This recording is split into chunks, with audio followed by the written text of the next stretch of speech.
Denise, we ready to go? Yeah. Okay, all right. Good morning, Todd County. Welcome to Tuesday, April 4th, 2023, Todd County Board of Commissioners, regular board meeting. All commissioners are present, along with the auditor treasurer and the county coordinator. Absent is the county attorney. Will you please stand for the pledge? I pledge allegiance to the flag of the United States of America and to the republic for which it stands, one nation, under God, indivisible, with liberty and justice for all. And I'd like to make a correction. The county attorney is present. So, with that, is there any additions to the agenda? Yes, Mr. Chair, I have a few items. We will be adding to the agenda 5.5, excuse me, to amend Shady's Golden Eagle one-year liquor license. We will remove 7.1 Central Minnesota EMS region update, and also remove 11.1 Holst Acres First Edition final plat. Okay. Also, just to mention in the consent items, when I get there, we have a couple corrections. The Bob Chuckna 4.2, that was stated incorrectly. It's actually April 1st, not the 2nd. And then also the eligibility worker 4.6. I believe if you look at the board action, the higher date, or excuse me, not date, but pay grade should be 29.11 per hour, and it was stated on that board action as $9.11. So the two got dropped inadvertently. Okay, So I just want to make sure that those were corrections on there as well, so you were aware of them when we get to that. all right. Is there any other additions to the agenda or corrections? If not, I'd entertain a motion to approve. So move. Motion by Denny. Is there a second? Second. Second by Becker. Discussion? If none, all in favor signify by saying aye. Aye. Aye. Opposed? Carried. Thank you. The potential consent items today are meeting minute approval for March 21st, 2023. Resignation Bob Chuckna, part-time dispatch 4/1/2023. Resignation Shayla Bacon, full-time jailer 4/3/2023. Resignation Charles Cluse, part-time jailer 3/31/2023. To approve 2023 tobacco license for Shady's Midway Incorporated. And appoint lead eligibility worker Terry Benz, start date 4/5/2023. Okay, you've heard the request. Is there a motion, please? So moved. Motion by Erickson. Is there a second? Second. Second by Noska. Discussion. If none, all in favor signify by saying aye. Oh. What? Oh, Roll call. Oh, you're right. Not on, What's not on that? consent items. They didn't say anything. right. All in favor signify by saying aye. Aye. Opposed? Carried. Thanks. I was looking for that slide. All right. Under the auditor treasurer category, then we'll start with auditor warrants. Background is sent for your review.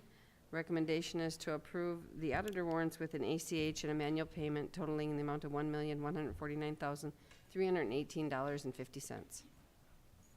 All right, you've heard the request. Is there a motion, please? So move. Motion by Becker. Is there a second? Second. Second by Denny. Discussion. If none, roll call. Commissioner Becker, Yes. Commissioner Denny, Yes. Commissioner Erickson, Yes. Commissioner Naska, Yes. Commissioner Newman. Yes. Thank you. Next item would be approving the commissioner warrants. Background again was sent for your review. Recommendation is to approve the commissioner warrants with an ACH and a manual payment totaling in the amount of $68,096.85. Okay, you've heard the request. Is there a motion, please? So move.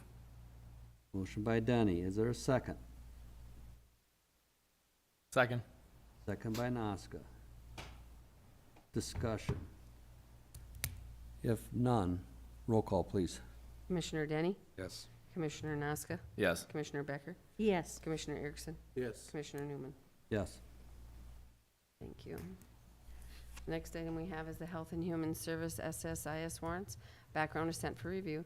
Recommendation is to approve the Health and Human Service SSIS warrants with the ACH payment and a regular payment totaling in the amount of $42,765.88. Okay, you've heard the request. Is there a motion, please? So moved. Motion by Erickson. Is there a second? Second. Second by Danny.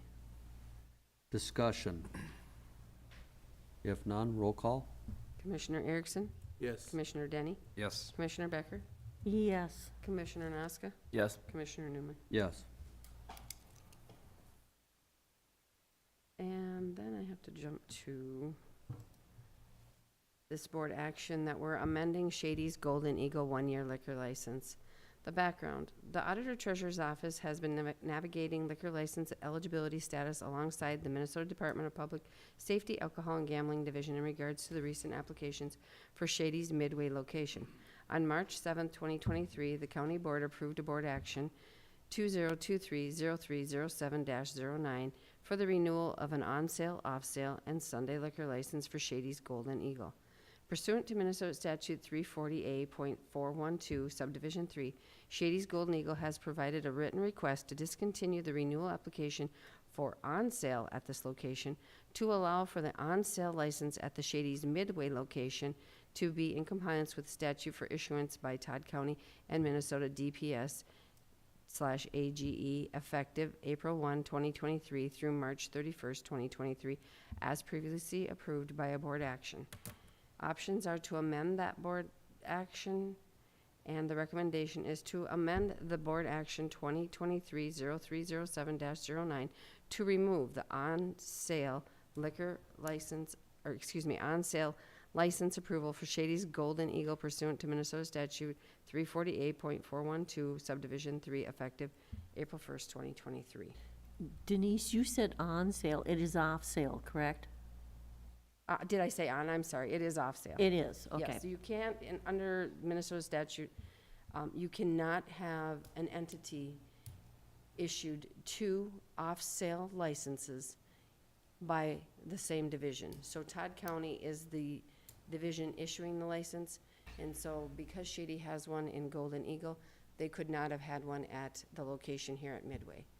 So in many discussions, Zoom meetings with the Drug and Alcohol Gambling Division, the actual director, we had this past week, it was deemed that, and in conversation with Shady's themselves as the owners, they decided to withdraw their off-sale at the Golden Eagle and just have it here at Midway. Okay. All right, you've heard the request. Is there a motion, please? So moved. Motion by Nasca. Is there a second? Second. Second by Danny. Discussion? If none, all in favor signify by saying aye. Aye. Opposed? Carried. Thank you. Thank you.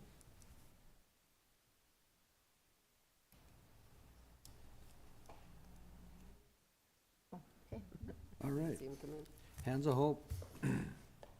Come on up.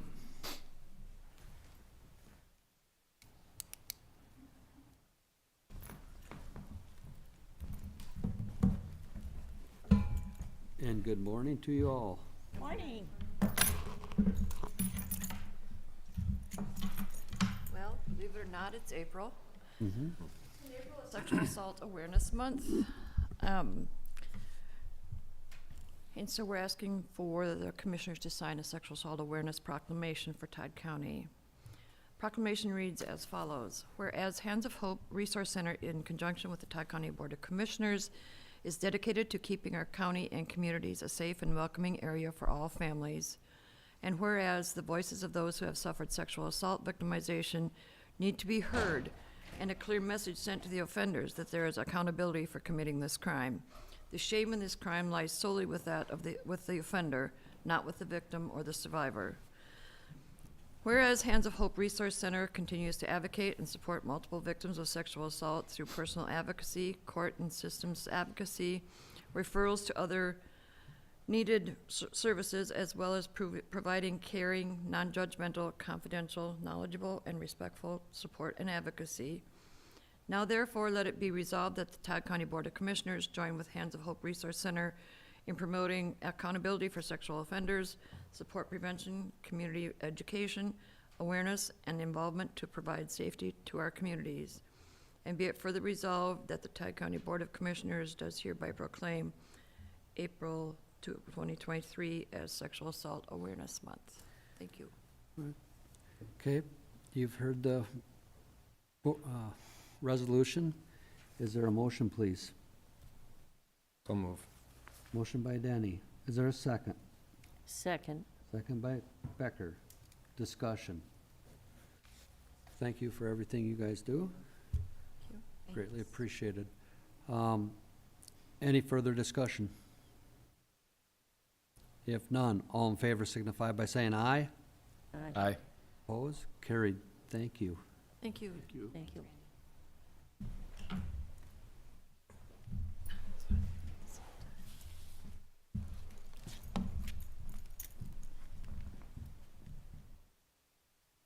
Great River Regional Library.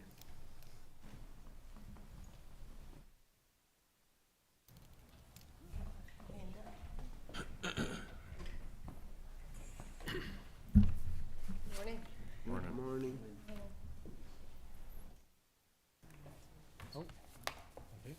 There they are. Where is it? Right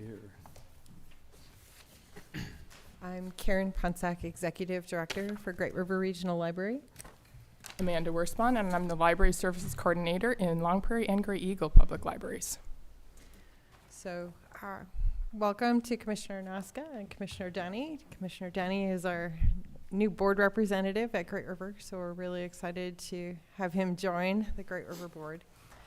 We at Great River operate in a 6-county area, and we have 32 libraries and then the Locker and Sartell. So just as background, we typically come out and give an annual report to all of our counties at the beginning of the year, and then when we get to budget time, we come back around and talk about how that's gonna settle out, because it's a pretty big pie with lots of pieces, and they're all really important.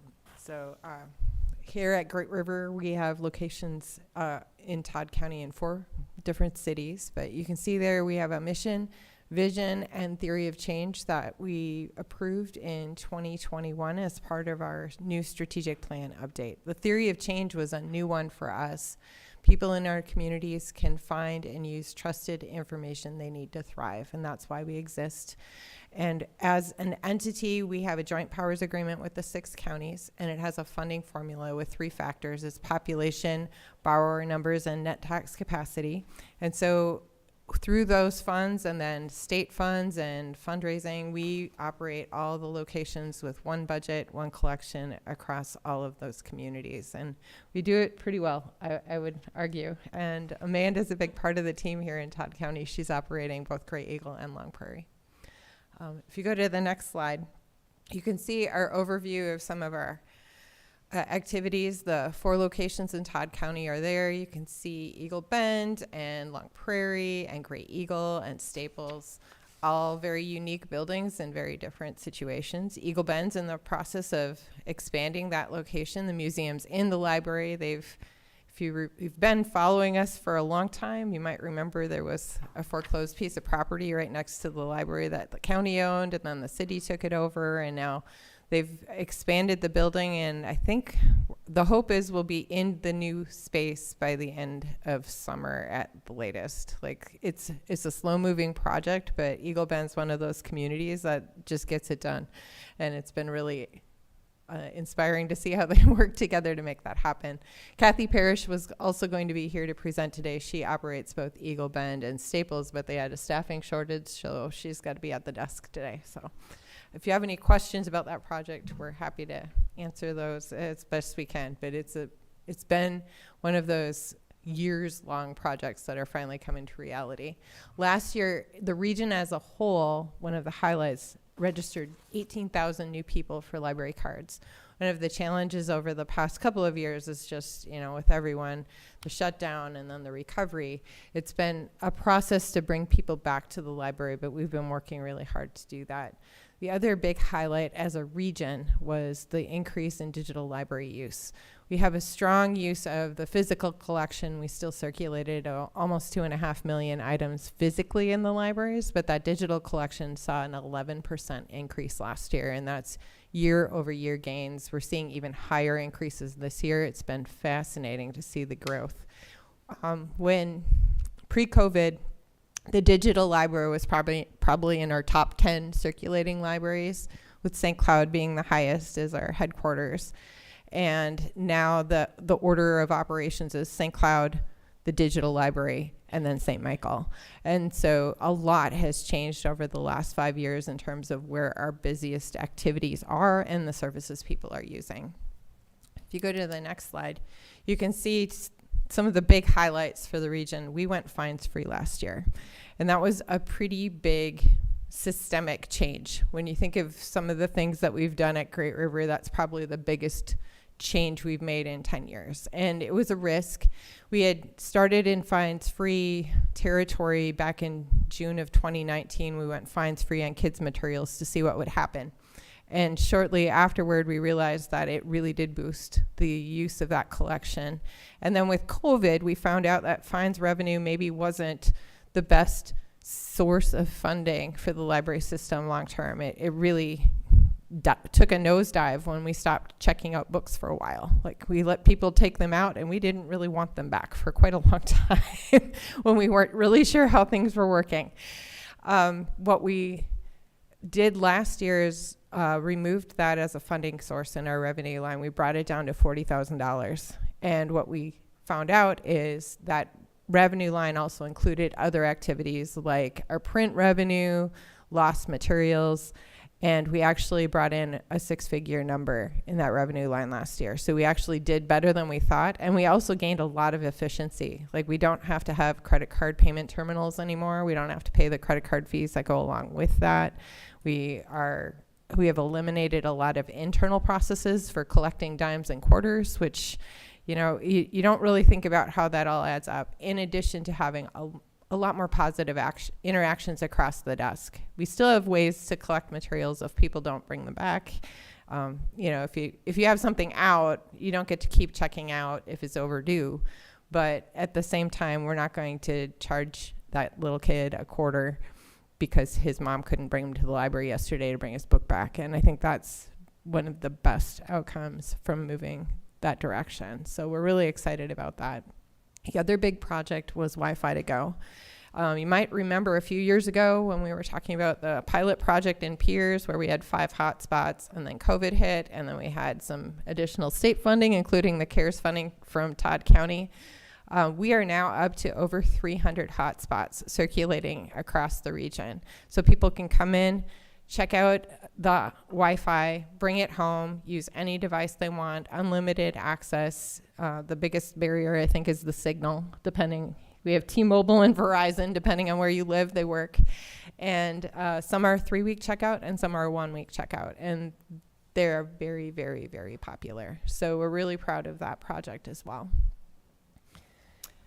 And just at the bottom of that slide was mentioning the winter and summer reading programs.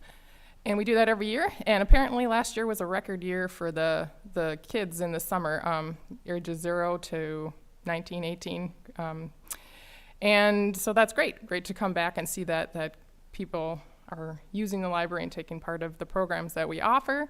We also do it for teens and adults in the winter, and that way those 6th to 12th graders get to do it twice. So it's good. We got to push them to encourage them to read and keep using the library services. Okay, you can move to the next slide. My story is snowshoes in Long Prairie. So in 2019, we do fundraising, as Karen mentioned. Locally Growing in March is where each branch decides what to raise funds for. 2019, we decided to get snowshoes, and that has taken off ever since. This winter, I don't know why, but they've been incredibly popular. It might be the snow. So we actually purchased 10 new pairs, and we have a wider variety of sizes. And so it's amazing. That is when I just got the 10 new pairs. That's why they're all in the rack. Otherwise, they're used a lot. And for Kathy, they raised for the Raptor Center. And I know we had that in Long Prairie once too. I wasn't in Staples, although it looks like they had good attendance. They come and bring like an eagle. We did ours at the school here in Long Prairie. And so these are opportunities bringing it to our local small towns, and people really appreciate that.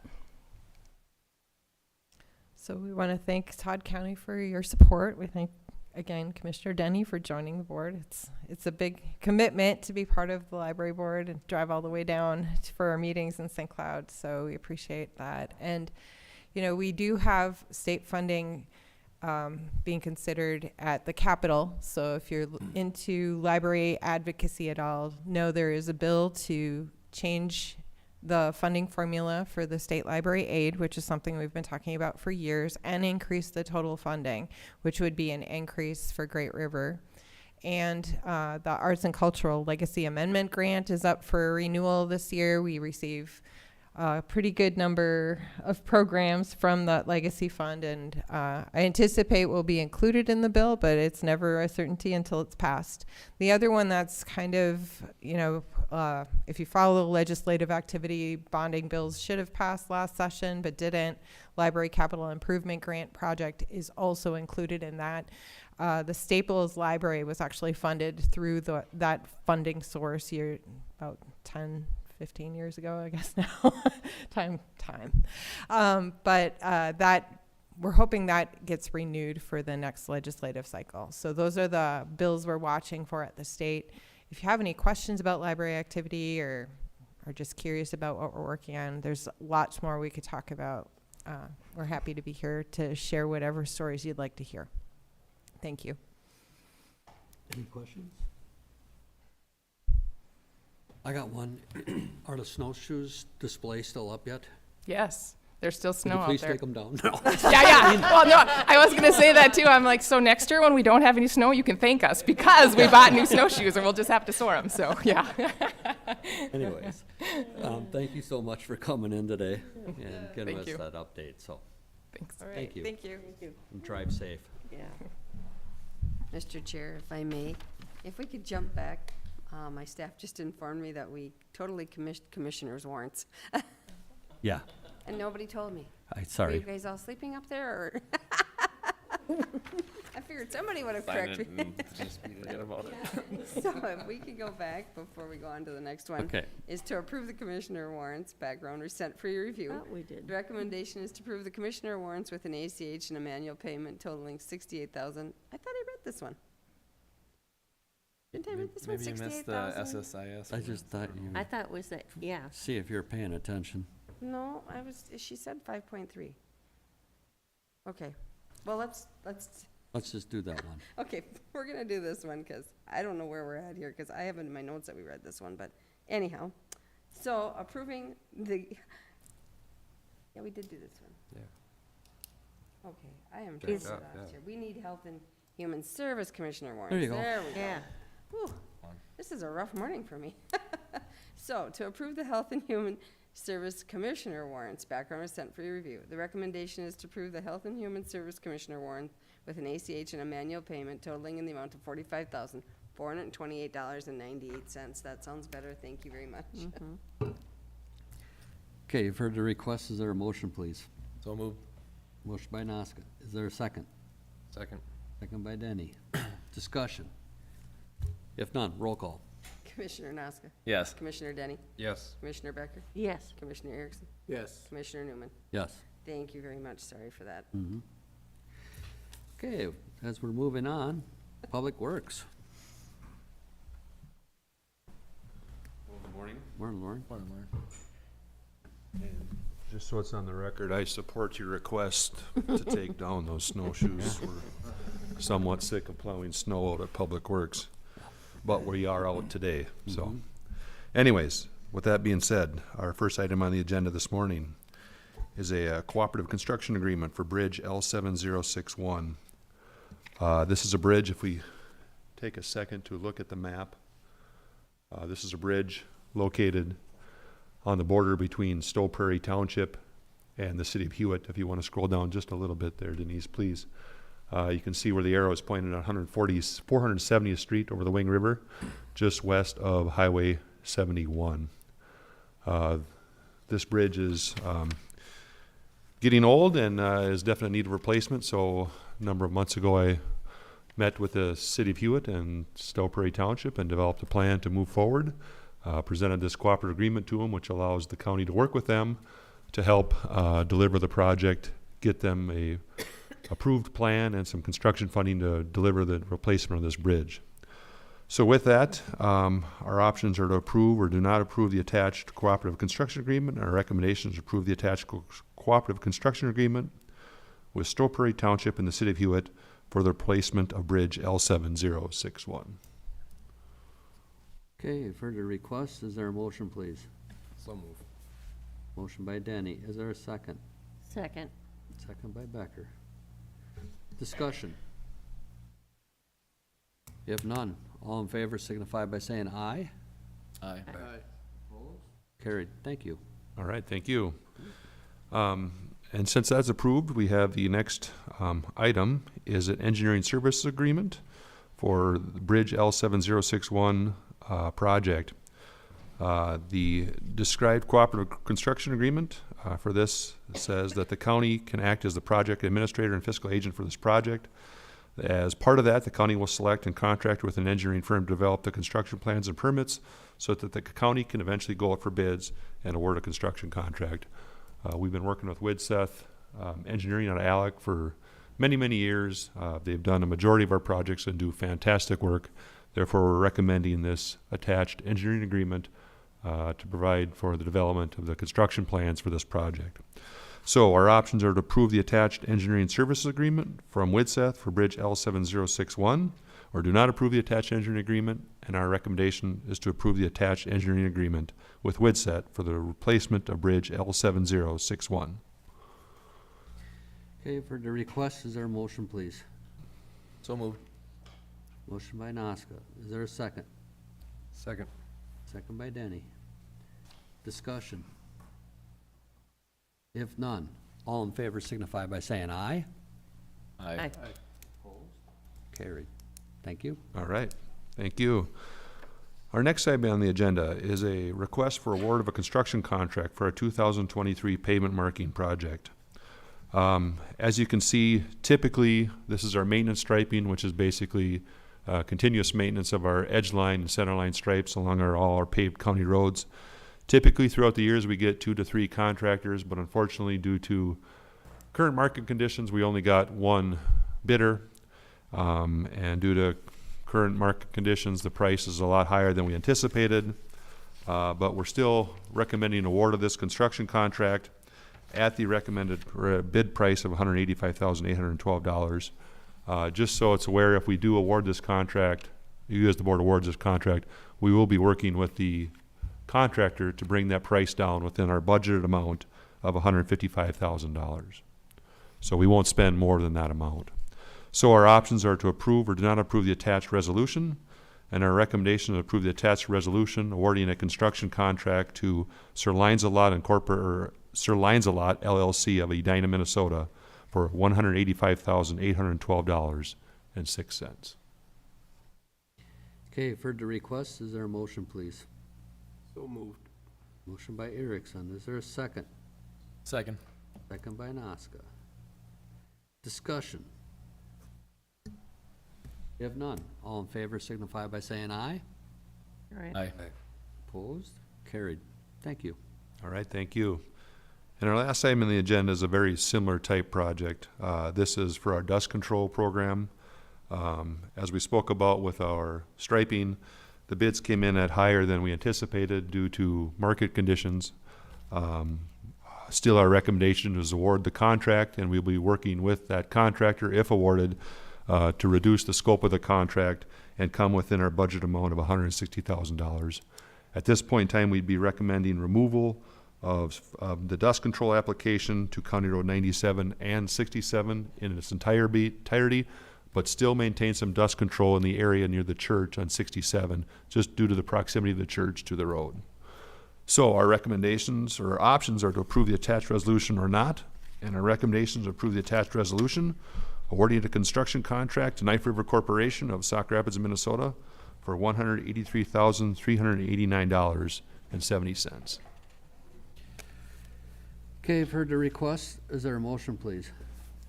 So moved. Motion by Danny. Is there a second?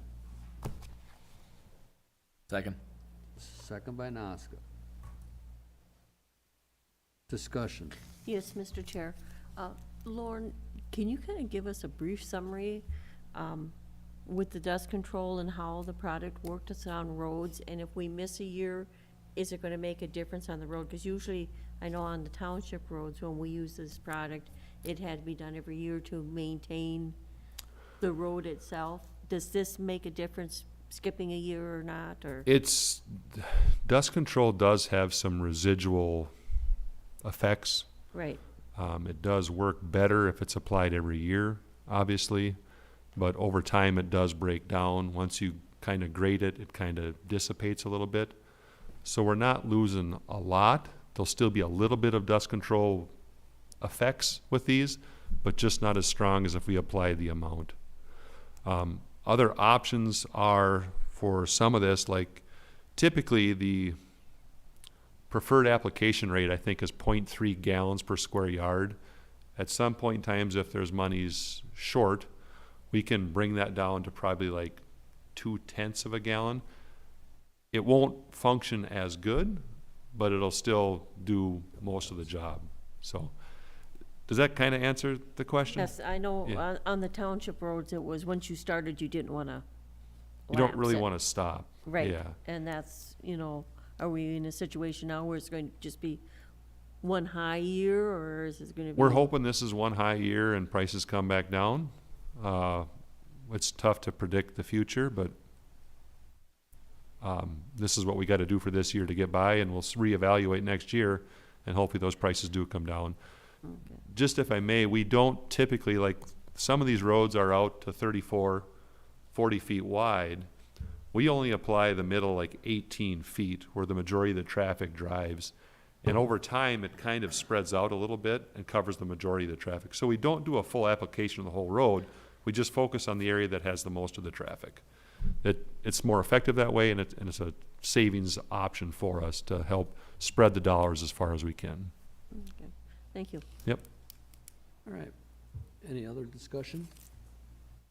If none, all in favor of the motion, signify by saying aye.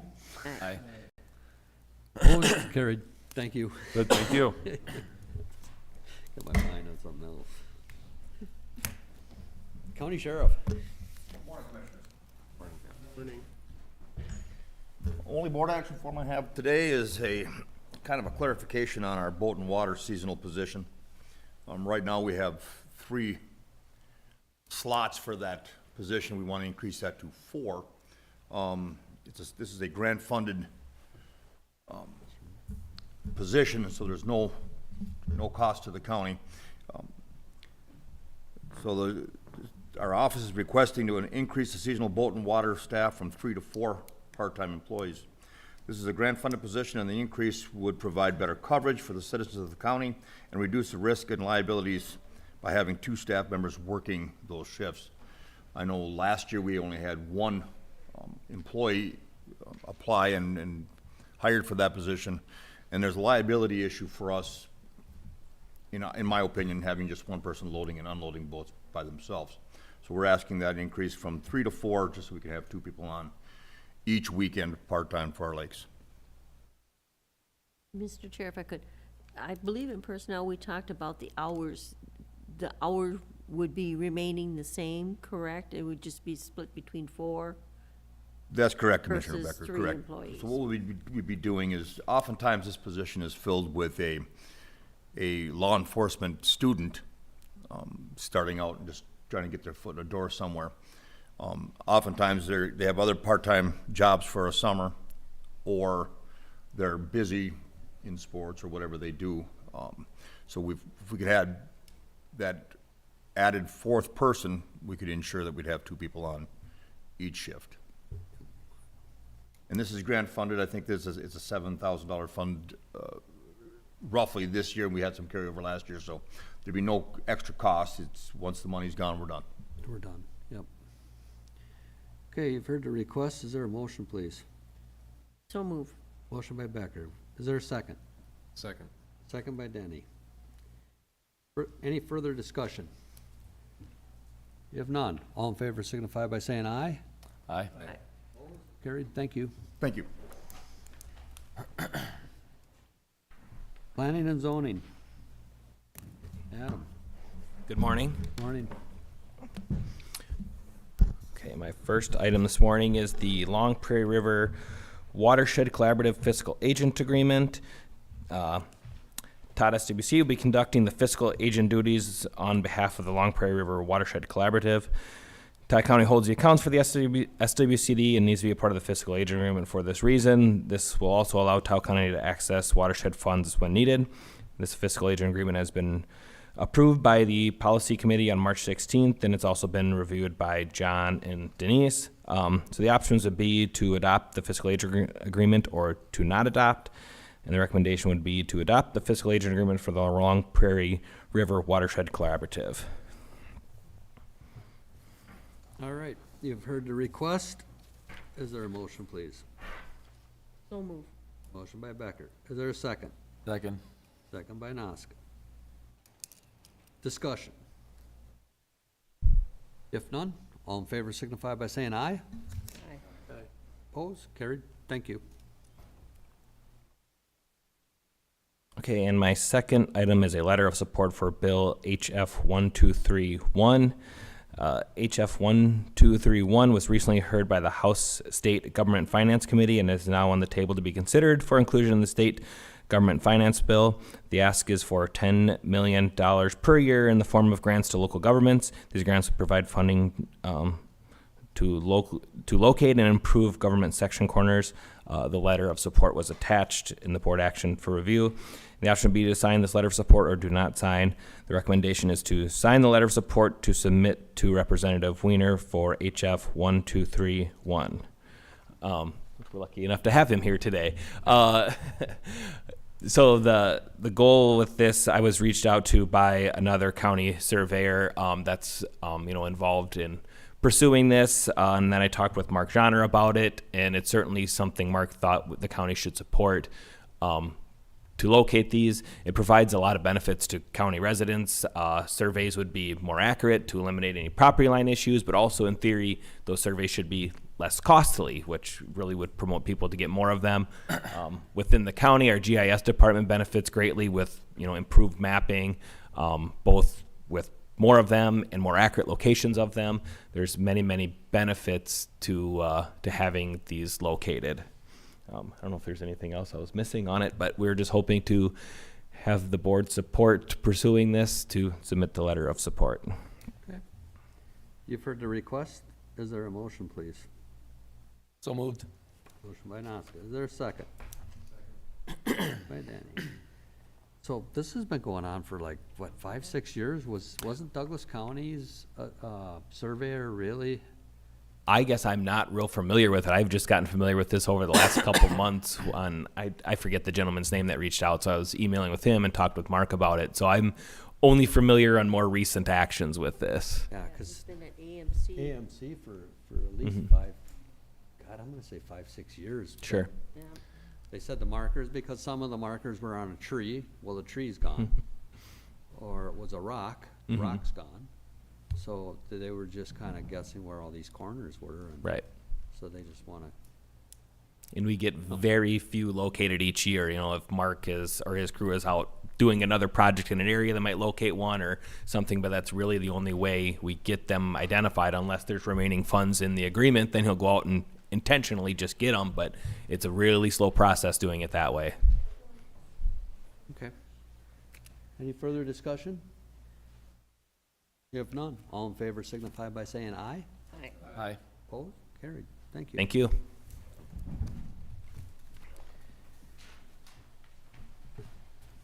All right, solid waste. Good morning. Morning.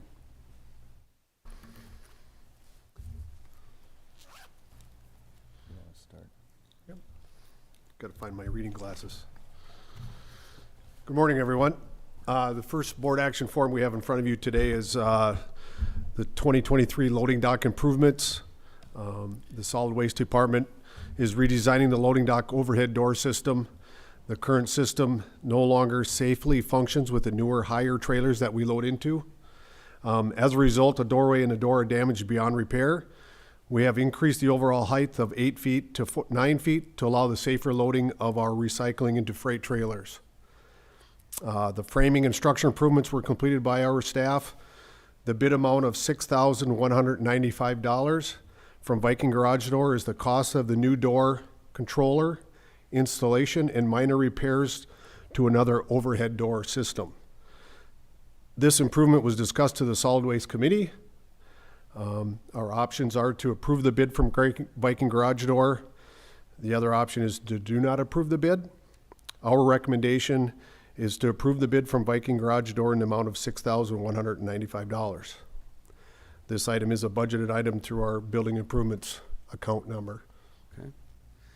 All right, you've heard the request. Is there a motion, please? So moved. Motion by Denny. Is there a second? Second by Erickson. Discussion. If none, all in favor signify by saying aye. Aye. Opposed? Carried. Thank you. Okay. Okay, the second item we have before you today is board action form for bar proposal of our groundwater reporting system. The county's demolition landfill permit requires annual monitoring and reporting of the groundwater quality by a qualified hydrologist. Starting in 2022, Todd County started using bar engineering. Attached is their proposal for services in 2023 for $18,100. This is an increase of roughly $1,000 from last year. The scope includes additional investigative work to better understand the ground quality at the landfill, including installation of 3 pond elevation markers. The cost of this work is included in that amount. Our options are to authorize the solid waste director to sign this proposal, to do not authorize the solid waste director to sign proposal. It is our recommendation that we authorize the solid waste director to sign this proposal. The implication of financing is budgeted through the Solid Waste Enterprise Fund. Okay, for the request, is there a motion, please? So moved. Motion by Noska. Is there a second? Second. Second by Denny. Discussion. If none, all in favor signify by saying aye. Aye. Opposed? Carried. Thank you. Can I do this one? Next item. So for this one, it's, as you know, we're in the process of designing and soon to be bidding the new proposed transfer station. The things are moving pretty fast right now in that the consultant Stantec has a set of drawings that are at, I'd say, 95% complete. As of the deadline for submitting a board action, we were getting the hope from the consultant that all the documents be ready and in our hands.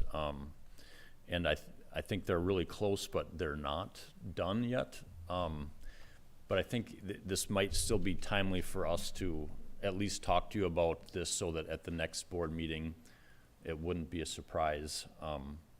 As part of that process of bidding this project and then awarding it, as I understand it, you can't award a project you don't have financing for. So for this project, we had a meeting about, I don't remember the date, but we talked about this quite a bit about a month ago where we were looking at our financing, and the project was funded through the Minnesota CAP grant program for a $4 million grant. And as of early last year, like January 2022, the engineer's estimate for the project was about $5.5 million. So we had prepared all of our funding and had a resolution from the board agreeing that the board would loan to the department any additional money available that wasn't in our account. And then we would pay you back in annual installments. So as you've seen in the market, costs of things have increased. We don't have bids yet, but the engineer's estimate has gone up significantly. As we reviewed this with the design committee and shared it with the board, you know, we looked at the different options, and one of the options is raising the parcel fee to cover the difference between the amount we had budgeted in January 22 to what the bids open at. There's a big gap right now in that we're looking at what an engineer's thinking and what a contractor is gonna bid. And they're both good guys, but the guy that's gotta write the bid is a lot different story than someone speculating. So until we open those bids, we really don't know what the price is. However, in preparation for that award process, we have to have some financing mechanism set up. So for that, this memo and this board action was just to have discussion on that. When you do go to consider an award, you would have had to have already gone through a publishing of a public notice and presenting at a public hearing the consideration for a parcel fee increase. So that's what we're trying to set up in sequencing this project. I'm gonna stop because I see what you guys have to say and see if we're all on the same page. I'm gonna open it up for discussion before we take a vote, so anybody?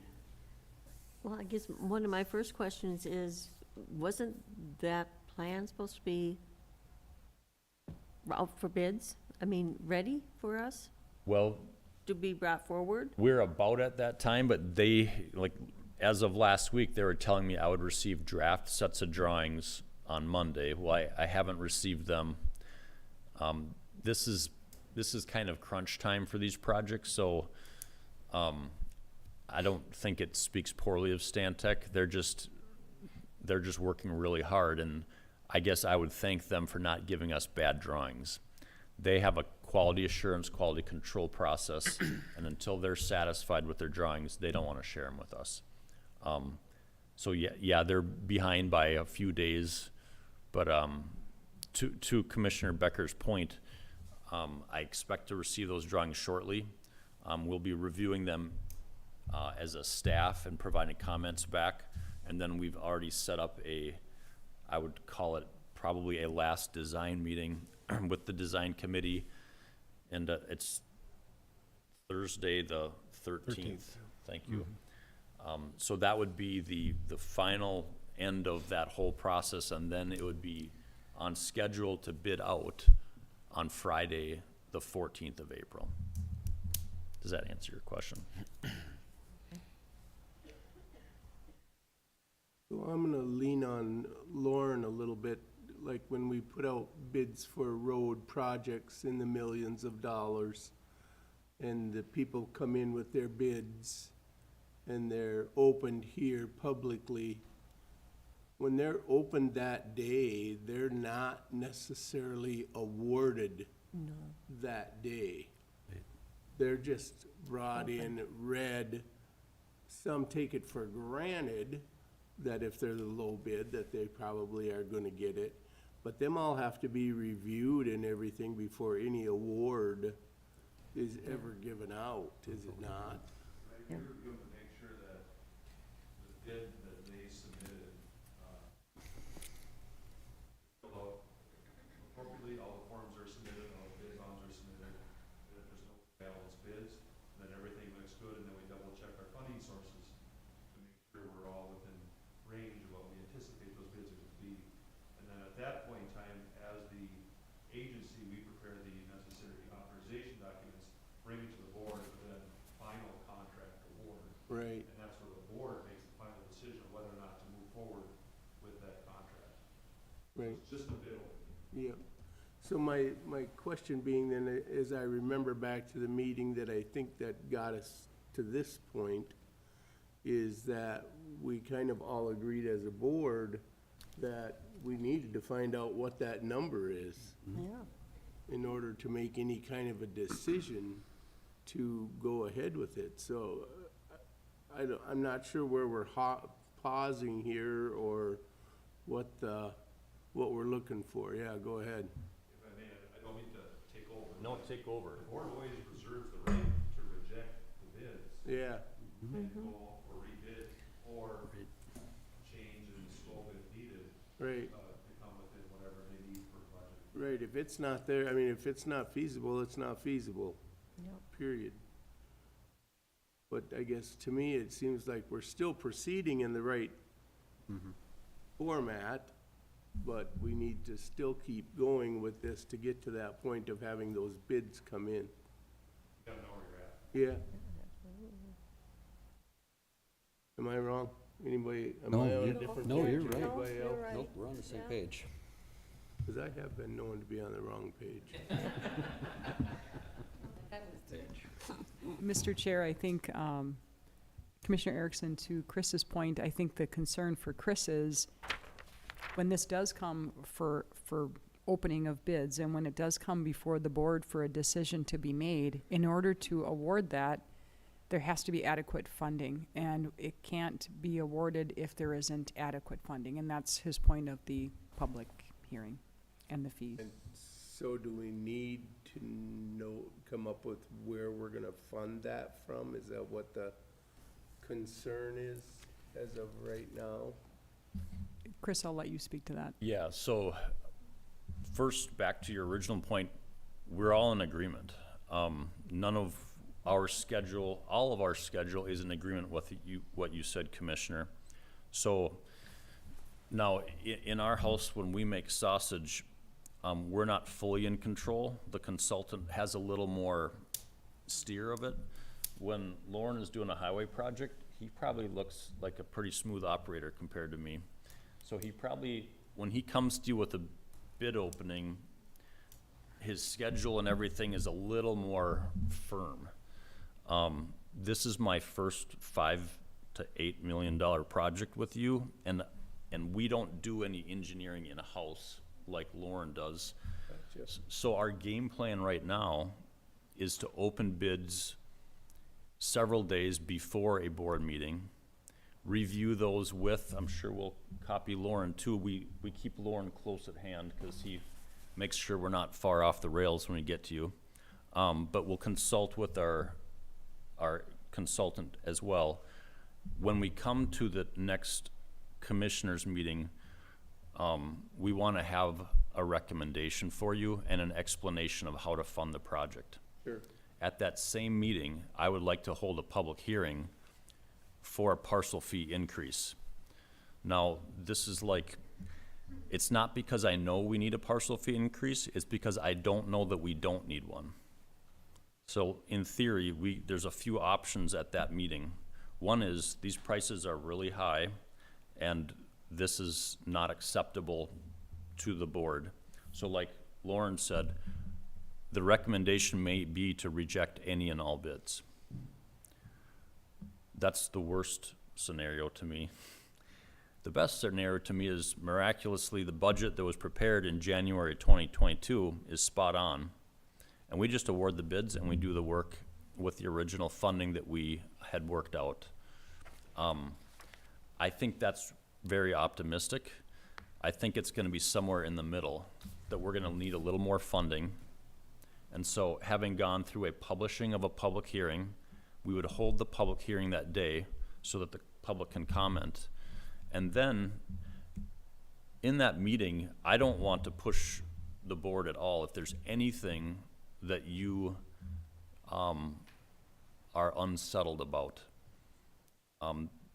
it is totally fine that you table the topic, and then at your next board meeting, you can make a decision. And often, for public hearings, for parcel fees, that's very often, and for bid awards, that's very often. And for this particular project, the contract documents specify that the bid shall be good for 60 days. So that gives you that flexibility to have up to 60 days to deliberate on award or not. Does that help? Yep. So if we have a recommendation today, it's to table it. It's not to do anything today. Well, Chris, I'd also like to have the discussion on the roll-offs.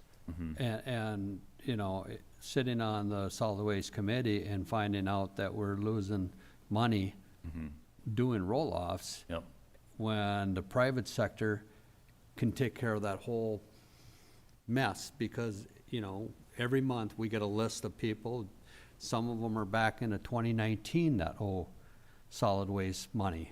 So I think the five of us need to discuss, do we want to be in the roll-off business and continue to lose money? Yep.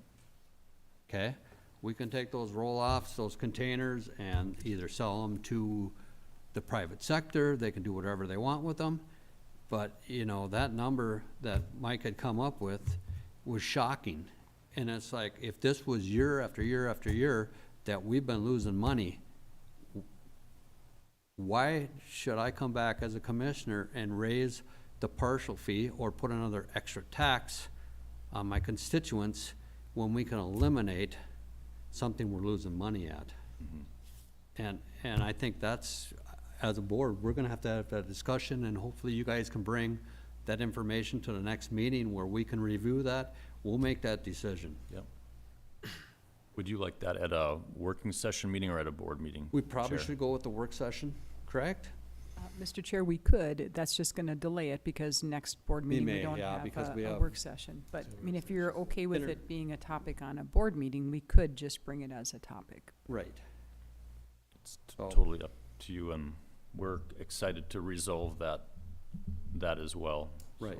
So I think this, right now, today, I'll agree with you. We'll just table this and move it to a future meeting, and we'll let you know. That's great. Well, we appreciate just being able to have the time to talk about it so that you're aware of what the game plan is, and hopefully the schedule goes as it is. It wouldn't be the end of the world if Stan Tech, it takes them 2 more weeks to get us the bids to opening. If that is, that's not a big deal. Right. Okay. Thank you for your time on that. So update? Oh, Take action on that, Denise? You tabled this, correct? So let's do Yes. a board. You're just tabling it as chair, or do you want a motion to table it, or? I'll just table it as chair, and then we'll bring it at the next available meeting. Okay.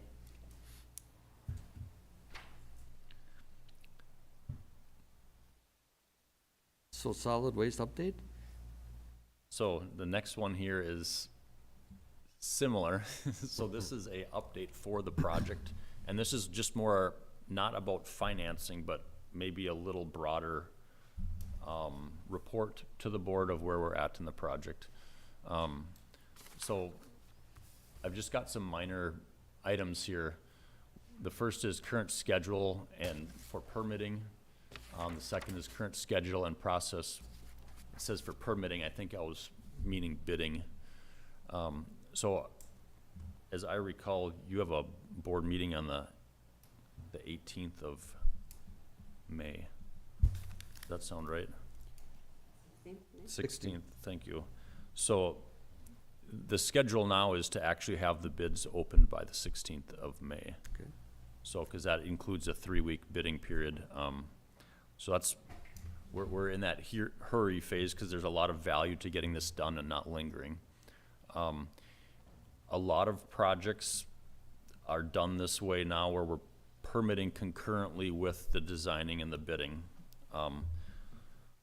And we had gone over this concept early on in the development of the project. The tricky part about that is the MPCA doesn't issue permits as boilerplates like plumbing does or electrical.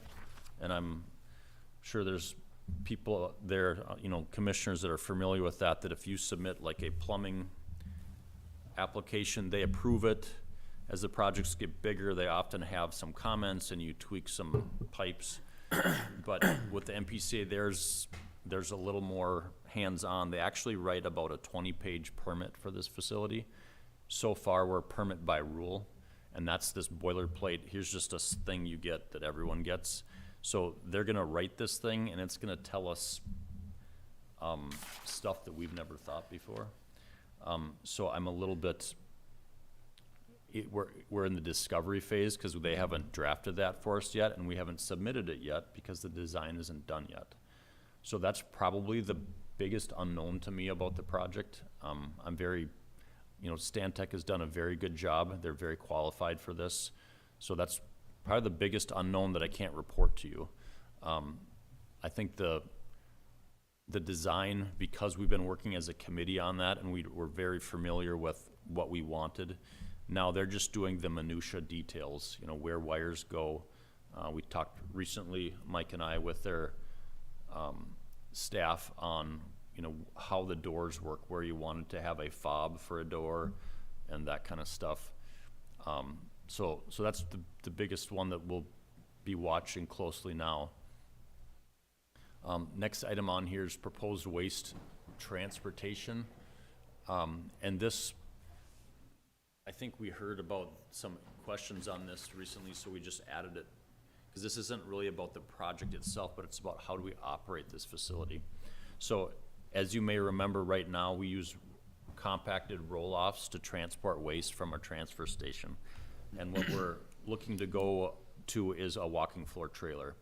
A walking floor trailer is a semi-trailer that you hook up a wet kit to a semi, and the semi just literally has a floor that pushes the garbage out. So what we've planned to do so far is buy 3 trailers. And just worth mentioning to you that we've discussed this at the committee level, is the intent is, like roll-offs, is not to be exclusively doing the work ourselves. And I guess my recommendation is to start by, we have staff, they're Class A drivers, they're qualified to drive a semi. I would like them to be familiar and knowledgeable and do this work, but I would like to, as soon as possible, ideally right away in operation, is hire a third-party hauler. That could be one guy that has his own semi with a wet kit that can supplement our work. And we haven't worked out an RFP, but he might do 100 trips a year. 100 isn't a huge number. I mean, that's 2 trips a week. But that would kind of be us breaking the ice on this experience with working with a third-party hauler. And we would grow into that. I think there's a little bit of learning to be had. One of the other options that we could do is we could just tell the third-party haulers, you buy the trailers and do the work, and we're just hands off. And be happy to discuss that option with you. I'm kind of concerned about that option in that if I were to imagine, you guys probably know semi-drivers in the area that could bid on having their own truck. I've heard, we've actually added wet kits to semis. I've heard that's like less than $15,000 to put a wet kit in. So you think about how many guys in your community, or gals, that would be interested in doing that work with us, that's all they need. I'm assuming you can come up with a handful of names. How many of those do you think have a $100,000 walking floor trailer that transports garbage? I doubt that any of them have that. Now, they could buy one, or they could do the math and include it in their bid, but it just makes it a lot harder to open the door to private partnerships. Because how do they pay that off? Like a $100,000 investment, like if our contract is for maybe 3 or 4 years, they can't pay that thing off in 3 or 4 years. They're gonna have to put it into their bid or to be aggressive, and so then we end up paying that inflated rate because they're having to try to protect themselves in their bid. I don't know if I'm seeing some nods, and I better stop talking and see what you guys think. Any questions? No, it's. If you guys are good with that, that's the direction we're going. In the next 12 months, we'll be digging more into that and sharing with you. We have some sample contracts that Wadena and Otter Tail use. We'll probably start from that. And we'll probably be asking you for names, people that because we'd be interested in talking to them ahead of time. Because we want to build a contract that's a win-win. We want a private hauler to make money working with us, and we want it to be a competitive price. The next thing on the list is wastewater treatment. I haven't spoke recently with Long Prairie, but, you know, the city of Long Prairie has expressed a willingness to work with us to treat your wastewater. So we'll intend to continue with that. Just because of the nature of what we're doing, this isn't like a big moneymaker for Long Prairie or for any other wastewater treatment. So this is really about us having an outlet for our wastewater. So we did get introduced to the city of Wadena's Public Works Director, and I can't remember his name right now, but talked to him, and he provided all their policy information. And according to him, just because of their plant has a lot of capacity in it, they said they generally don't make any money on this. They're so cheap, but they don't even need an agreement. Their policy just defines how they work with customers. So our intent is we don't have to sign an agreement. We'll just work with them according to their policy to provide them the wastewater. I'm optimistic that after a year of this, we'll have a lot of water quality data, and we can share that with Long Prairie. And I would hope that, you know, with that, Long Prairie would consider letting us treat, or that'll help them work with us. You know, the difference is really just the transport. Wadena is further away than Long Prairie. So I just wanted to report that I think we're in a good place now with that. So Chris, for the news media to understand that the wastewater you're talking about is the water that's on the floor that'll have an enclosed tank that water will run into, and then periodically we'll have to have that pump. Exactly. Okay, and then what we're looking for right now is a municipality that'll take that Yes. from us. Thank you. I should have And started with more background. And the city of Browerville will not take it. That's correct. And City of Browerville has ponds. Pond is a pretty common treatment method for a small community, but for water that comes from like a garbage truck, it's just not part of their standard treatment, so it's not really surprising they didn't take us. And again, back to Chair Newman's points, our existing transfer station doesn't actually have collection trenches or trench drains in the building. So this is new for us to have those. Just estimates from other sites, we estimate we'll get 25,000 gallons of contact water a year. It'll probably happen on the rainy days. Because, I mean, literally, even when it's snowing, we don't really collect any water. It's just that really rainy day that it creates some wetness to the garbage, so. Okay. Last item I have on here is project financing, and I think we kind of went over that. More of the option of parcel fee. If there's any other ideas or questions you may have on financing, maybe now be a good time to talk. Any discussion? No? Anything? No? Guess not. Okay, Thank you. thank you.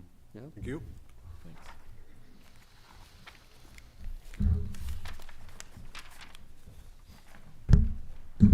Health and Human Services. Good morning, Mr. Chair, Commissioners. Good morning. Told Mike I kind of feel like I was sitting on the wrong side of church this morning. Please sit on that side. A couple board action forms to present for you today. The first one being a resolution establishing support for seeking funding from Sourcewell for a regional program for an intensive mental health service option for youth in Region 5. I'm going to let Mike take it over from here. It was just hard to capture all of that in a paragraph in the background, so go ahead, Mike. So if you look at the resolution itself, what we're here asking for is to submit for community impact funding from Sourcewell. We currently have an adult mental health initiative that works in the region, and that really has allowed us to work together with our neighboring counties to support projects and services that Todd County alone wouldn't be able to fiscally support or to get off the ground. So that's always kind of been an element that's been missing in the children's world. Through our SIBS program, the Collaborative Intensive Bridging Services, it's really allowed us the opportunity to kind of work together on starting a new program. So we really see the value in working together on future projects in the children's world, and seeking this funding from Sourcewell would allow us the platform to do that, to kind of, you know, begin to work together and see what we can develop in the children's service world as a region pulled together. So really what we're asking for is, one of the requirements of the community impact funding is a board resolution in support of the project. So that's what we're here asking for today. So I'll go through the options. Options, one of two. To approve the resolution establishing support for seeking funding from Sourcewell for a regional program for an intensive mental health service option for youth in Region 5. Option number 2 is to not approve. Our recommendation, to approve the resolution establishing support for seeking funding from Sourcewell for a regional program for an intensive mental health service option for youth in Region 5. All right, you've heard the request. Is there a motion, please? So move. Motion by Danny. Is there a second? Second. Second by Noska. Discussion. Yes, Mr. Chair. Jackie, are they working through the schools also, or how are they lifting this program up or getting the connection? So that is our plan. We don't have the program in place yet, but part of the goal would be to try to pull together all those agencies that have contact with youth to come up with the best programming and supports that we can. And how long is this program? Is there a length? There is not. No, Okay. it's going to be an Our- ongoing. Our goal, kind of the big idea, is if we can start it, we can continue to search for funding. And, you know, the Adult Mental Health Initiative gets funding from the state. That started as a pilot program from the state, and now that's codified through statute. So, you know, I think on the optimistic side, I think if we're able to create something and show that we can bring value to the children's service world, that eventually maybe we'd be able to turn to the state and say, why aren't we doing this for the children's service world as well? Because it's hard to start something and then abruptly it comes to an end again, and then where do you find a fill-in for that? Right. Correct. For those. Okay. And, you know, Sourcewell has been supportive for projects like that, where, you know, sometimes when you're trying something new, it's not going to be successful, but at least it gives us that platform and that venue to try it at least. And so they've been good partners that way. Okay. Okay, any other discussion? If none, all in favor signify by saying aye. Aye. Opposed? Carried. Thank you. Next, we have opioid settlement discussion. Yeah, please stay, Mike. Some background, Todd County Opioid Settlement Advisory Council has met monthly from January to March thus far, 2023, and would like to update the board on its progress. Good morning. Morning. So just like Jackie spoke about, we have been meeting as a Todd County Opioid Settlement Advisory Council since January. So we've had 3 meetings. We've met monthly. Commissioner Erickson's part of that advisory council. It's been really good discussion. Our county attorney as well is on those meetings. I think the group is really well informed and aware of what the needs are in Todd County. So I think that's been really positive. After our last meeting, we really came up with some ideas we think that could really support Todd County in using these dollars well. So currently we have about $187,000 in that fund, last I heard from the Auditor Treasurer's Office. And we want to make sure we can start using those dollars. The settlement is 18 years for our newer commissioners who I guess weren't at the discussion we had. It's an 18-year settlement, similar to the tobacco settlement that was done prior. And so while the dollars will be somewhat front-loaded, we do think there's a lot of work that can be done right now to really start looking at reducing opioid use, misuse, abuse, and then overdoses and death. I think we all know there's a lot of concerns right now around substance use and the drug trends that we're seeing across the region that we want to start addressing those. So we had a couple ideas. The groups met. We've done a survey to kind of see how we should prioritize funding.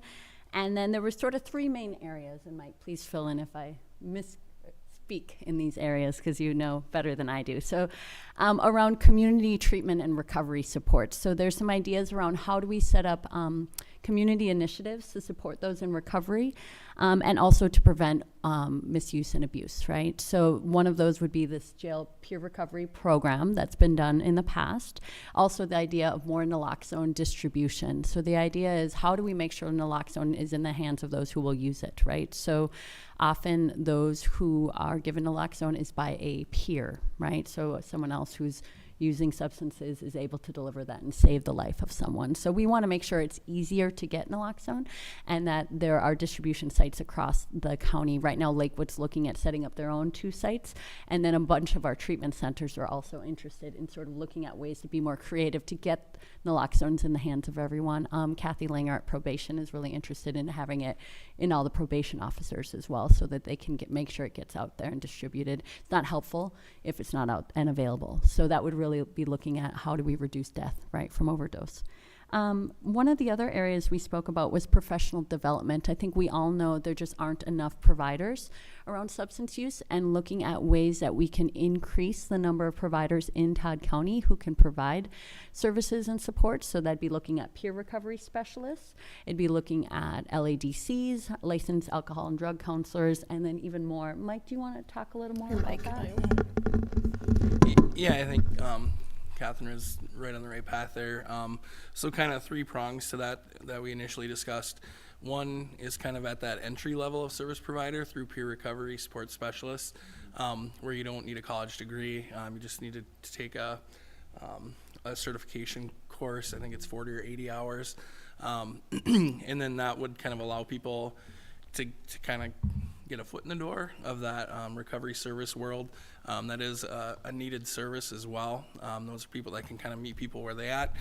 They have their own history of recovery, so they're a really good kind of mentor for that person. They understand the struggles that one goes through during that recovery process.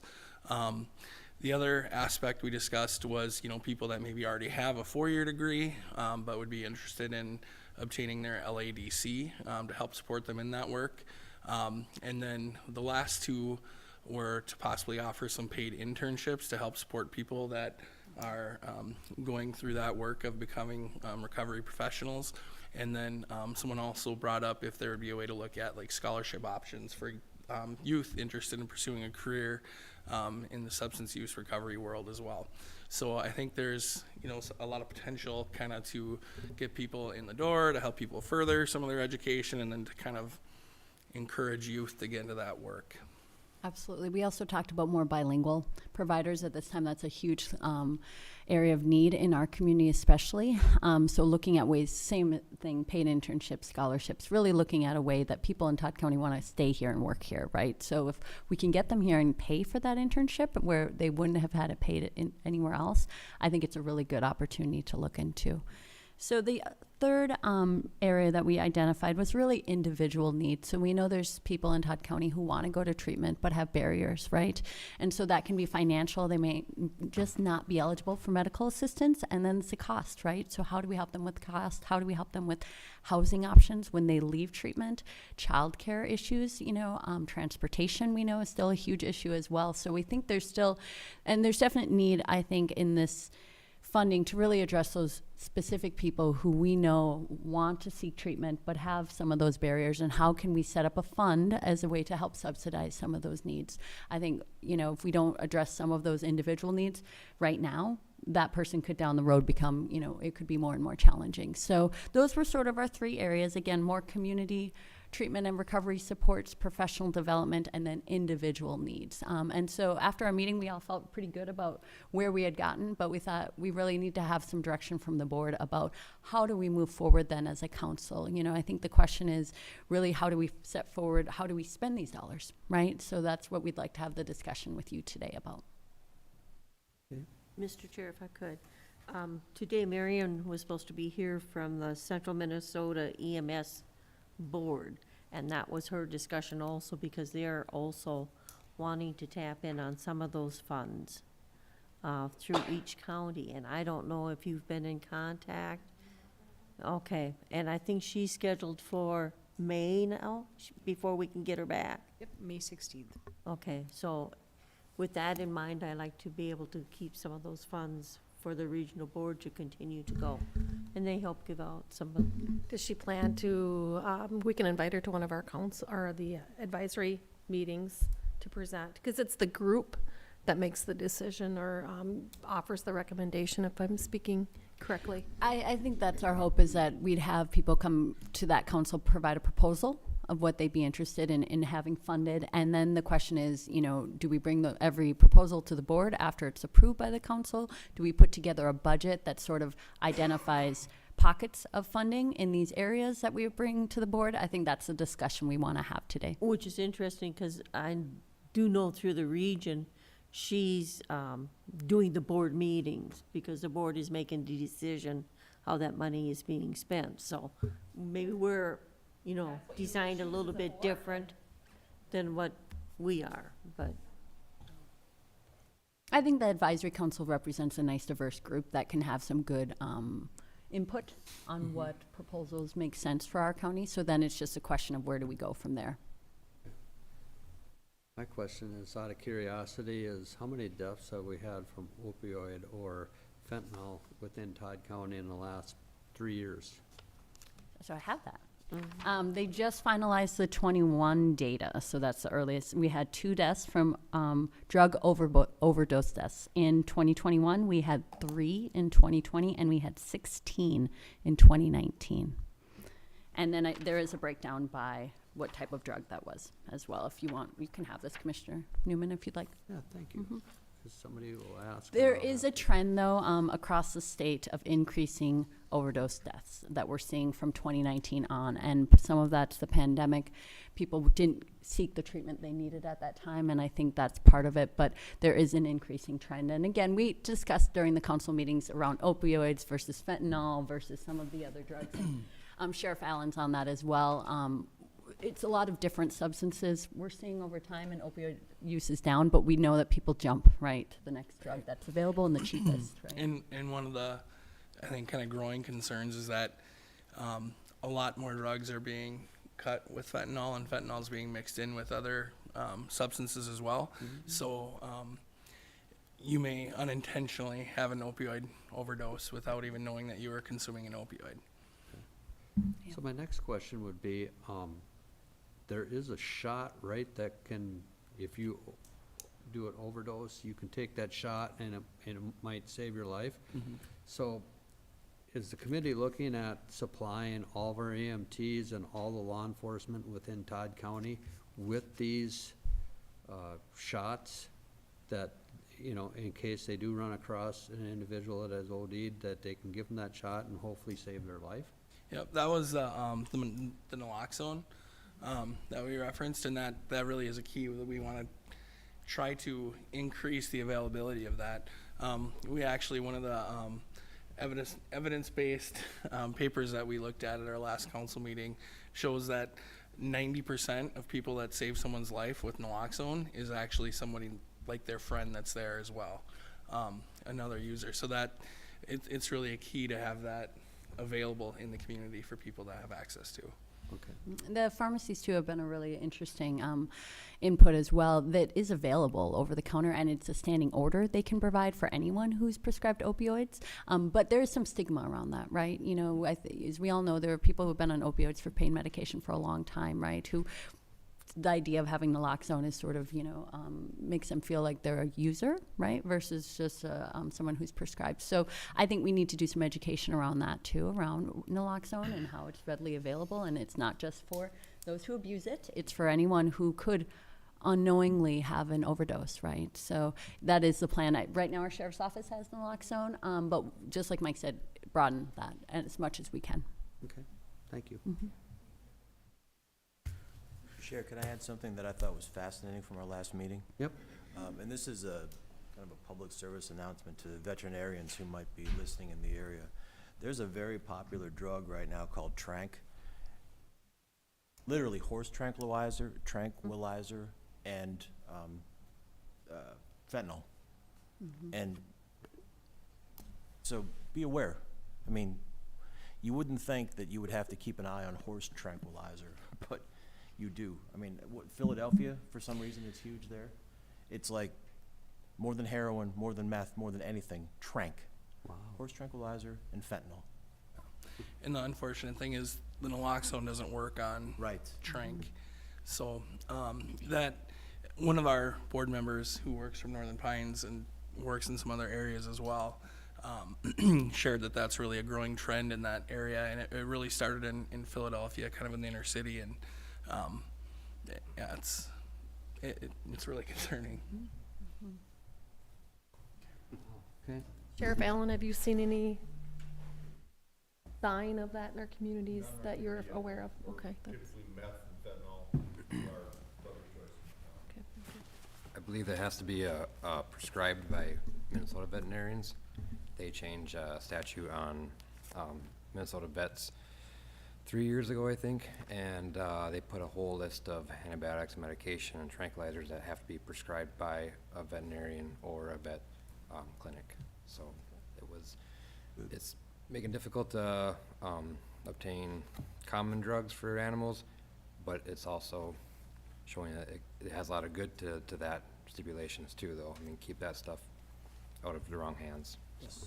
Right. All right, so our hope would be to come to the next board meeting and present a board action. And again, that discussion of how we access these dollars, right? So is that to bring it forward and again, every individual project to bring forward for funding you'd want to approve via board, or would it be easier for us to put together a budget for, let's say, 23-24 that says we want to fund these project areas, and then the council could approve individual projects within certain funding areas?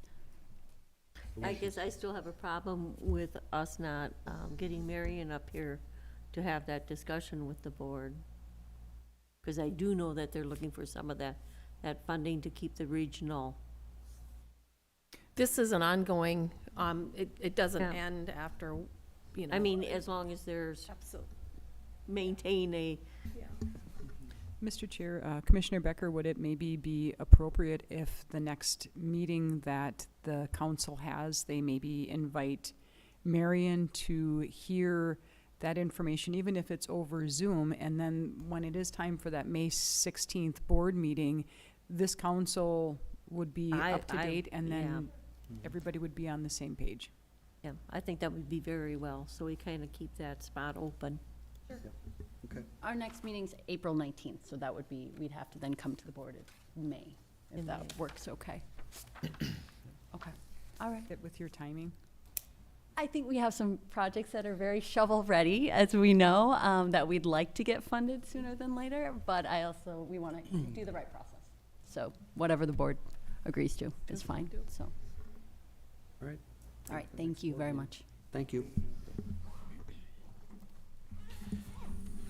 All right, our next board action form is adopt a resolution of authorizing Todd County staff to execute all necessary documents to ensure Todd County participation in multi-state settlements relating to opioid supply chain participants and in the Minnesota Opioid State Subdivision Memorandum of Agreement.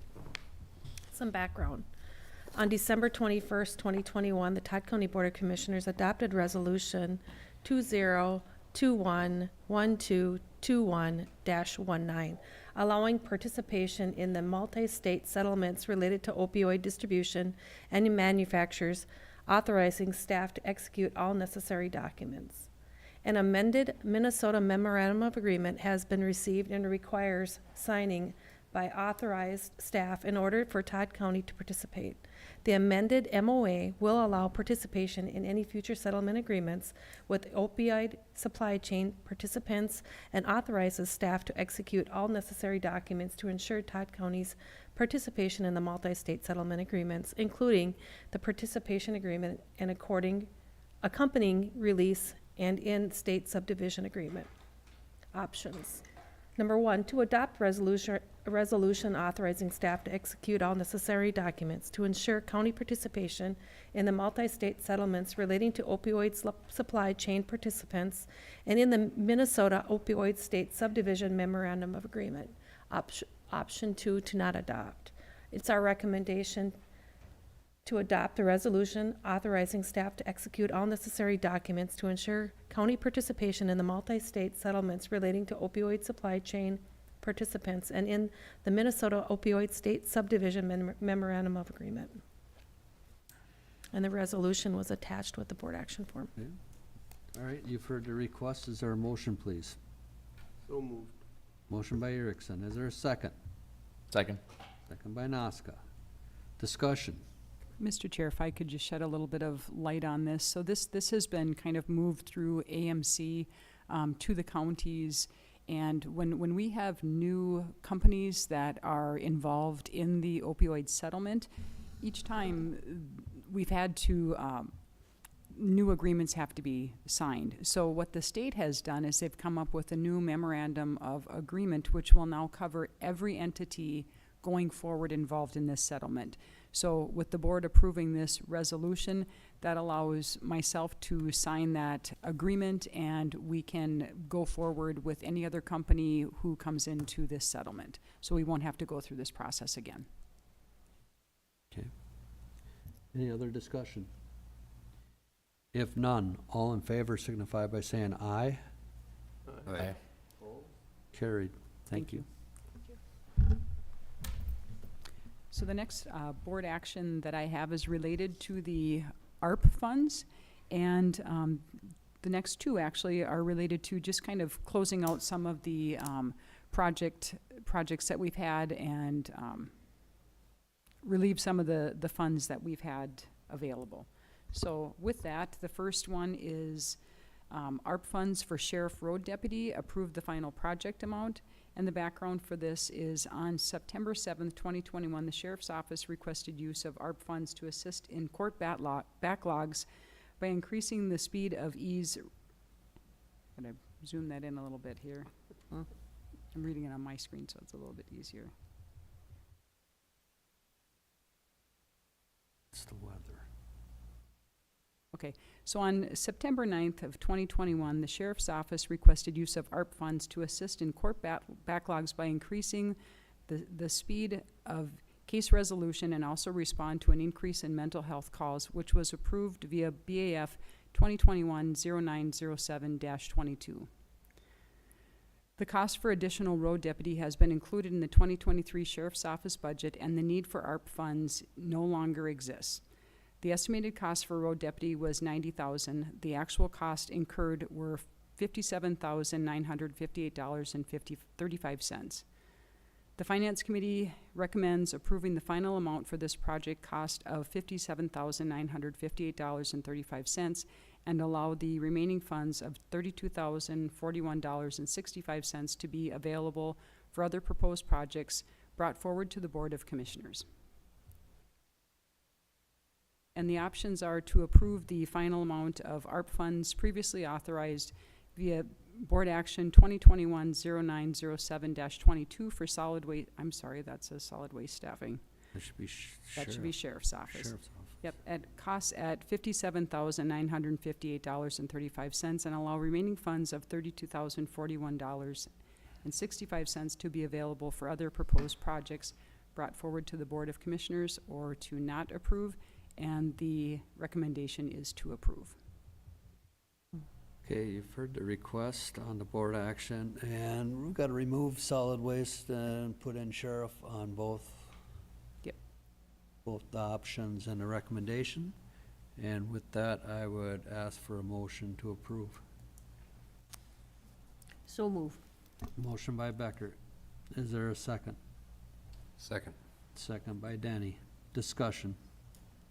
This just puts the money back into the general ARPA fund. That's correct. Yep, it just allows us to have those dollars available. Okay. Any other discussion? If none, all in favor signify by saying aye. Aye. Opposed? Carried. Thank you. Thank you. And the second board action I have listed is very similar, so it's the ARP funds for eligibility worker extension to 12/31 of 2024. The background is on 10/5/2021, HHS requested use of ARP funds for an eligibility worker in response to increased enrollment in healthcare, SNAP, and family cash programs, increase in applications, and additional work to update cases once the public health emergency ends, which was approved via Board Action 2021 10/5-36. With uncertainty of length of time this position would be needed, an end date was not established. An update was provided to the Commissioners on 3/21/23 work session with a request to extend the eligibility worker position to 12/31/2024. The total estimated cost requested through ARP is $91,297. The options are to approve the extension of eligibility worker and use ARP funds through 12/31/2024 with an estimated cost of $91,297, or not approve, and the recommendation is to approve. Okay, you've heard the request. Is there a motion? So moved. Motion by Erickson. Is there a second? Second. Second by Noska. Discussion. If I could, Mr. Chair. Jackie, at the end of this time, is it going to be budgeted for 24, or where are we going? Is it going to be within your budget, or is it going to remain in ARPA, or? It would be through ARPA through the year of 2024. We don't plan at this time to have, it'll be a neutral, we don't have to plan to have an extra eligibility worker going into 2025 at this time. Okay, so you won't include it in the budget going into 24 to 25? Hoping that we can absorb that through attrition somewhere in 20. And the hope would be that there wouldn't be a need just because they would have worked through all of the reviews and this position would not be necessary. Okay. Any further discussion? If none, all in favor signify by saying aye. Aye. Carried. Thank you. And the final board action that I have is the discussion on the ARPA committees and use of the ARPA funds for proposed projects. So you as a board had work session discussions on March 7th and March 21st. The ARPA committees came forward and gave their proposed projects, and the projects were presented in order of committee priority, and discussion included a potential reserve of funding for unexpected cost increases for the large projects that have been approved and also proposed. So with that, just kind of an open discussion time to talk about how we want to proceed with the use of the remaining ARPA funds. If there are any specific projects that you feel like you want to take action on, or if any committee that you want to bring back to discuss a specific project, we can get direction on that now. If there's any project you actually want to act on, that can be done. Or if you are thinking about reserving any funds for some of the larger projects that have already been approved. Okay, well, I guess I'm gonna start. My concerns right now is the Justice Center roof, if there's any runover, that'd be number one. Number two would be the cover out at the landfill, which is a big ticket item.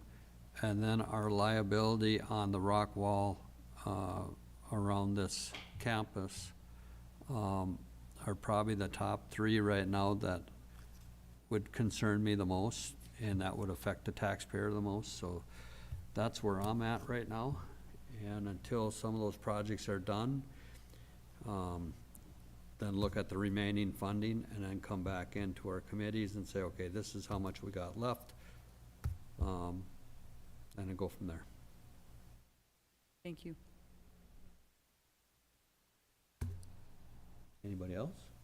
No, I have to kind of agree with the big projects we have going on right now, and there's so many unknown variables that we're sitting at right now, is just to kind of move at a slow pace per se until we make sure what money is being spent out of it before we move forward with any other ones.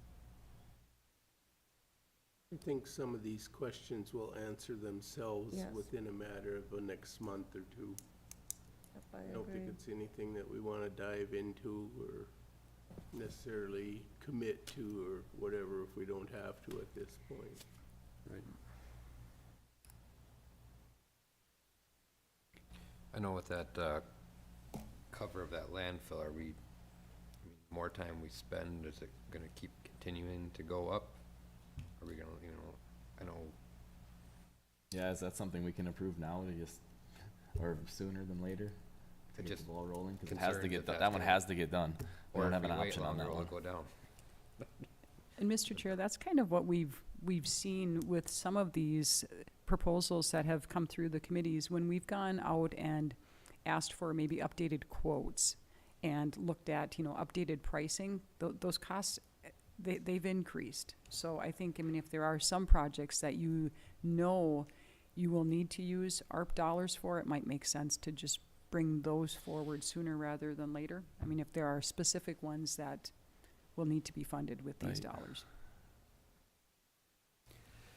So do you guys, like to draft up a board action for the next meeting and?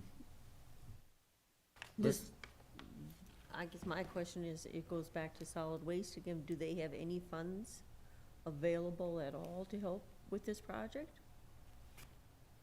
Commissioner Becker, I think we would have to have maybe Chris speak to that specifically, but from when he did his budget presentation, that was not something that was within his budget. Right, right, there's no funding available. Nothing there, yeah. But on the bright side of that, they are starting to put money away for the Right. next time this happens. Going forward, there's Right. coming some, but,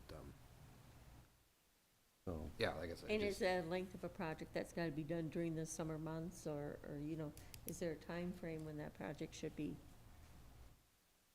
it'll have to be, taken care of? it'll have to be during summer, fall, I mean, to put the cover on it and then to seed it and everything, so it's, right, and then MPCA, if we don't get it done, will come down, right. so. I hate to have any kind of a fine to add on top of that, or, So, Yeah, what's you guys' wishes? Do a board action next? probably a board action for that next. Okay. next Mr. round. Chair, I do have a board action drafted in the event that that's something you wanted to do, but if you would like to take more time to consider that, it certainly could come at the next board meeting. I think it should come at next board meeting, cause it wasn't on the agenda. Right, let's do and then that. we could finalize on the 13th with Chris, that make sure there is no additional funds in the budget for it, just to make Okay. sure. So put it on the next board. I think so. Okay. Can we make sure that the number's still valid as well? We can You ask know, Chris to probably get an Make sure updated- the number's still valid, and that they're not gonna up it just Exactly. between now and then, Right. The estimate that Chris had was really, it was a proposed cost, so not until he would go out for some sort of bid package would we have something solid, just so Right, we right. understand that. Okay. So I will bring that back. Yep, okay. Any other discussion on that? If not, okay, before we go into closed session, do we want to do a 5-minute recess? We want to maybe also do standing reports, just to have those done. Yeah, we could do that. Discussion. Yeah, Idea. yeah, let's do that. So for auditor treasurers, I just wanted people to know, and I'm sure they're fully aware, tax statements were released, and we are getting payments in on a regular basis. And so we're already posting those, so that's a good thing for the county. County attorney? We are dealing with some illness, and we are grateful to have the ability to work remotely, so people are able to stay productive and, the way the weather's looking, safe this week. So other than that, nothing really to report. Thank you. Okay. Commissioners? Let's see, last time was Noska. We'll go with Commissioner Denny. How are you? I'm good. There Thank you you. Okay, so on, let's see, it would be March 29th, went to the Emergency Service Board meeting down in St. Cloud City Hall. There's going to be new programs coming out. I have talked with, briefly with Sheriff Allen about, Next Gen 911. It'll be a format how to get the 911 dispatchers and call centers up to date, so we can provide, the sheriff's office and department with, we can have better contact with the people that are in need of it. right now our cell phones have better technology than we can in more pinpoint locations and what we can do. So there'll be training coming available. There are seminars, and it's free seminars and free training for this right now. So if you go to their website, you can look it up, and it was a very informative meeting, very neat. They're very well structured, so it was good. Also went to the spring board meeting yesterday with for Public Works over the North Shop. Lauren gave a very nice presentation. Was there with the other commissioners.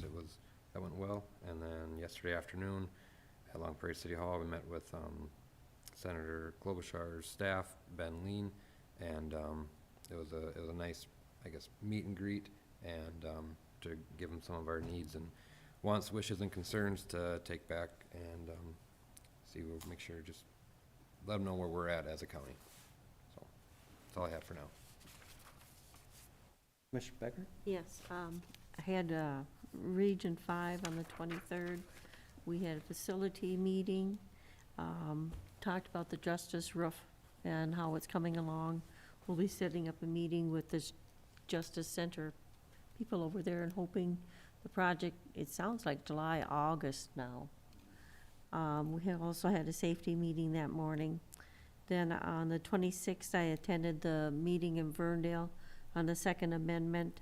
On the 28th, we had personnel. 29th, Nancy did the township weed meeting again. We found out there were, I believe, 3 new weeds added to the state list. Yesterday, we had the road meeting at North Shop, and along with the others, I attended the meeting with Ben Lynn from Amy Gobertshaw's office. Okay. Commissioner Noska? Yeah, other than what's been mentioned, most of those meetings I attended with either Barb or Tim or Randy. And we also had, I guess on the 29th of March, I had the Housing and Redevelopment Authority, and not much new there, so that's all I have. All right, Commissioner Erickson? I have been attending what meetings have been possible for me in between my many doctor appointments and hospital appointments and whatnot.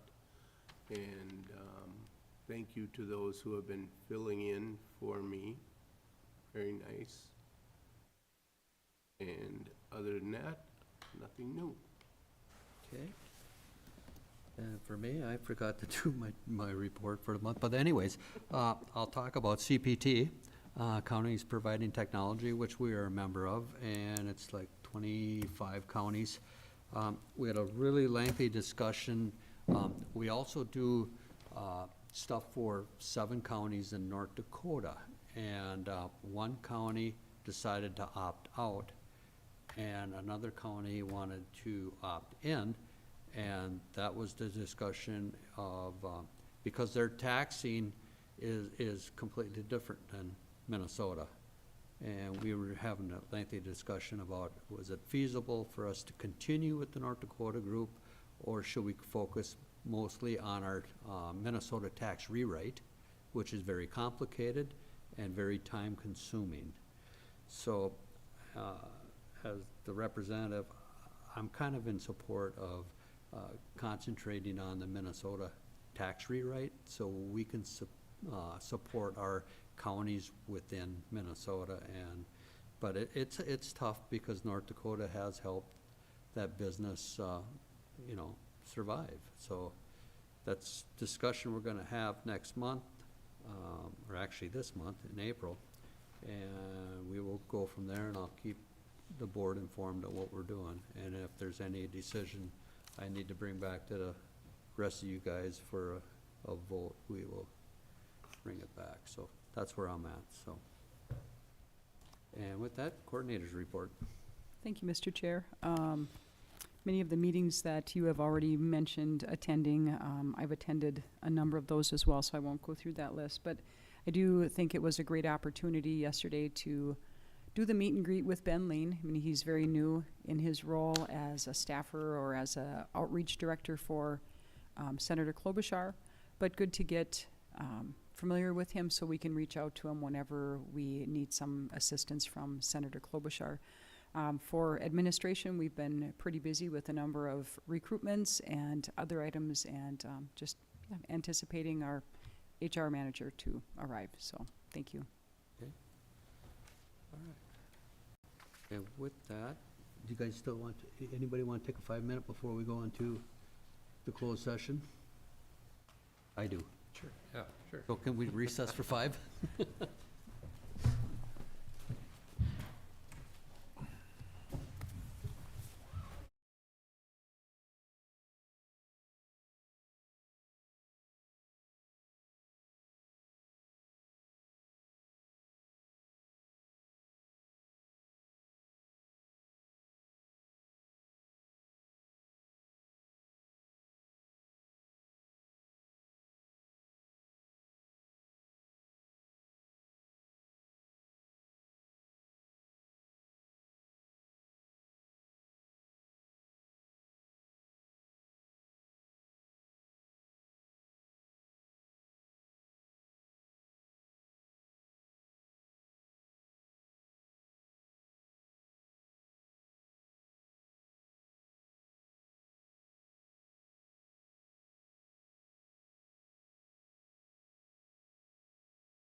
back from recess, and now Yep. you're gonna ask for the motion to We're close. gonna come back from the recess, and we're going to go into a closed session. And the reason for the closed session is for department head performance evaluations. The commissioners will hold a closed session pursuant to Minnesota Statute 3D.05 subdivision 3A for the purpose of evaluating the performance of an individual subject to the board's authority. And do I have a motion, please? So moved. Motion by Nazca. Is there a second? Second. Second by Denny. Discussion. If none, all in favor signify by saying aye. Aye. Opposed? Carried. We are in closed session.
Okay, at this time, I would entertain a motion to reopen the county board meeting.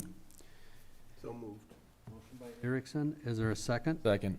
Second by Noska. Discussion? If none, all in favor signify by saying aye. Aye. Opposed? Carried. Thank you. All right. The Todd County Board of Commissioners has reviewed the performance of department heads during the closed session pursuant to Minnesota Statute 3D.05, Subdivision 3A.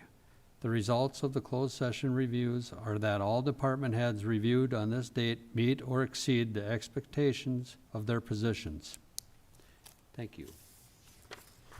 And with that, is there anything else that needs to be come in front of this board?